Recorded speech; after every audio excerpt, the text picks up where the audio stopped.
안녕하세요. 최태용입니다. 정부가 한국 증시 저평가를 해결하겠다고 나서면서 현대차, 금융주를 비롯한 저 PBR 주식들의 상승세가 이어지고 있습니다. 현대차 같이 대형주들도 5%는 우습게 상승하고 있는 시장입니다.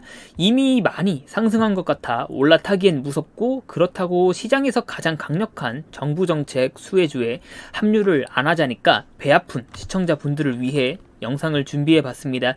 저 PBR 주식들이 테마주처럼 움직이고 있는데, 테마주는 보통 실체가 없어서 저점에서 잡고 있어도 불안한 경우가 많은데, 이번 저 PBR 주식들은 실체가 없는 게 아니기 때문에 저점에서 보유하신 주주분들은 든든하실 것 같습니다. 대형주를 중심으로 상승하고 있지만 아직 시장에는 말도 안 되는 저평가 기업들이 많습니다. 보시는 기업은 현금성 자산이 16조나 되는데 시가총액은 아직도 1조가 안 됩니다. 최근 30% 정도 상승하긴 했지만 아직도 상승 여력은 충분하다고 보여지는 기업입니다. 영상 뒤에서 다 소개시켜 드릴 종목들이지만 오늘의 또 다른 주제 중 하나인 자사주 비중이 50% 가까이 되는 기업들도 어렵지 않게 찾을 수 있습니다.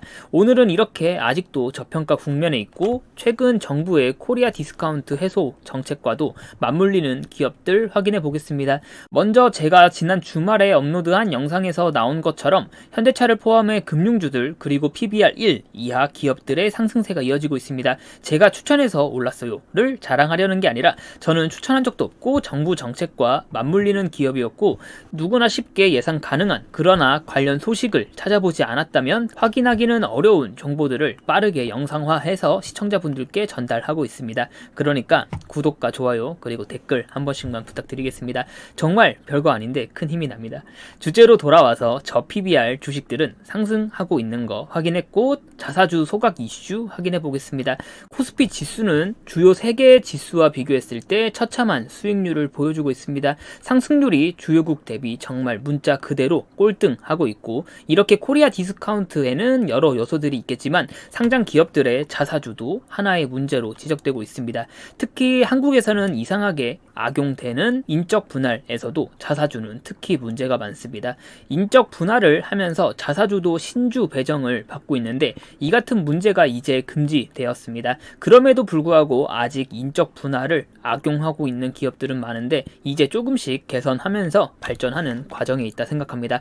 정부가 저 PBR 주식 관련 정책들을 발표하겠다고 하면서 저 PBR 주식들이 상승하고 있지만 아쉽게도 이번 정책에서 자사주 소각 의무화는 배제되었습니다.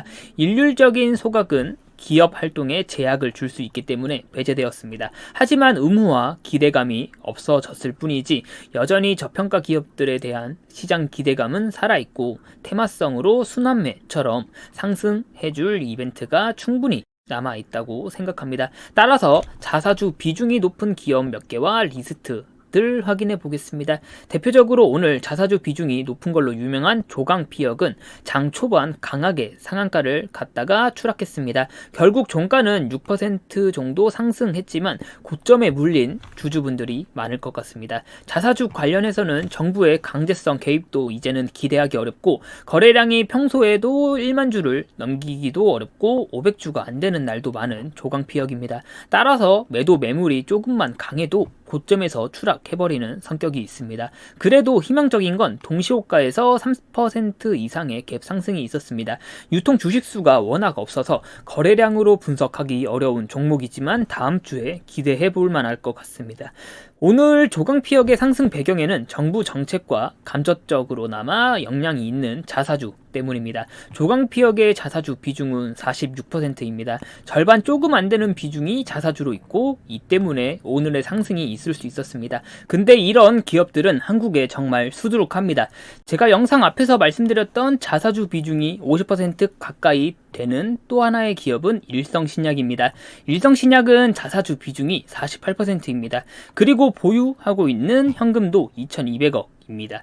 자사주가 절반 가까이 되고 현금만 2,200억 가까이 가지고 있는 일성신약의 시가총액은 3,200억 수준입니다. 말도 안 되는 평가라 생각하고 증권주에서도 이런 기업들은 어렵지 않게 확인할 수 있습니다. 증권주라는 단점이 있지만 부국증권은 PBR도 0.4가 안 되고 자사주 비중이 40%가 넘습니다. 다음으로 대웅은 PBR은 1이 넘긴 하지만 기업 가치도 저평가라 생각하고 자사주 비중이 30% 가까이 됩니다. 지금까지 본 기업들의 시가총액이 낮고 재무제표가 불안하다면 한국의 대표적인 지주사 대기업 SK가 있습니다.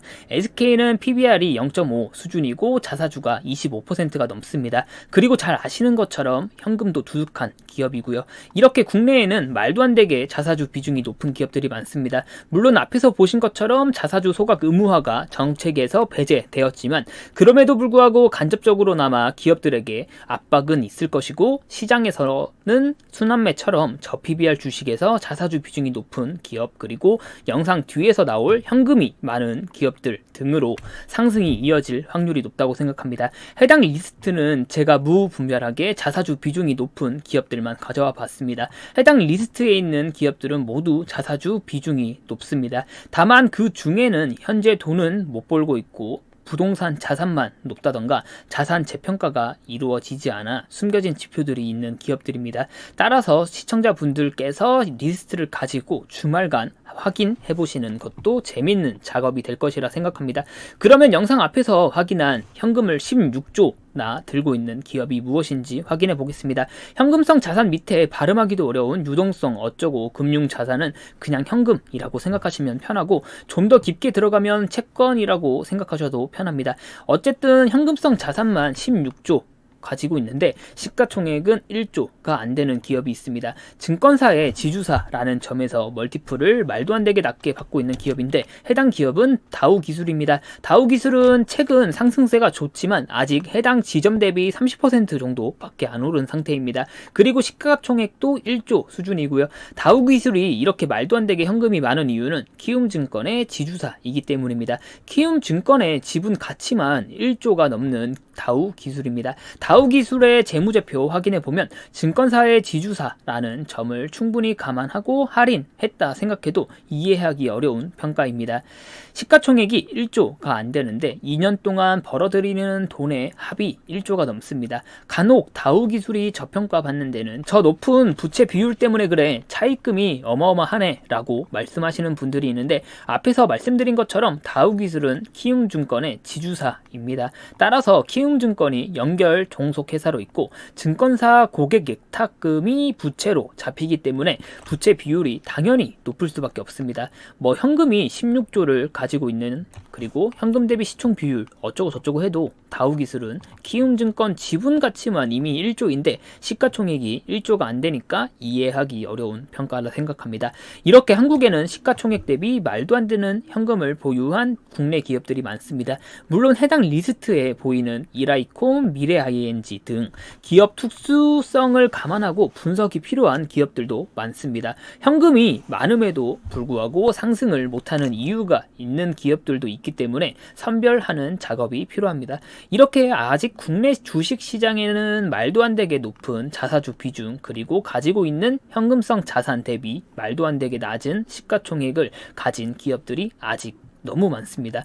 한국 시장은 여태까지 늘 그러했듯이 해당 기업들이 상승하지 않을 수 있습니다. 따라서 시청자분들의 판단이 필요한 시점이고 테마주처럼 저평가 기업들이 상승하고 있는데 코리아 디스카운트가 해소되면 좋을 것 같습니다.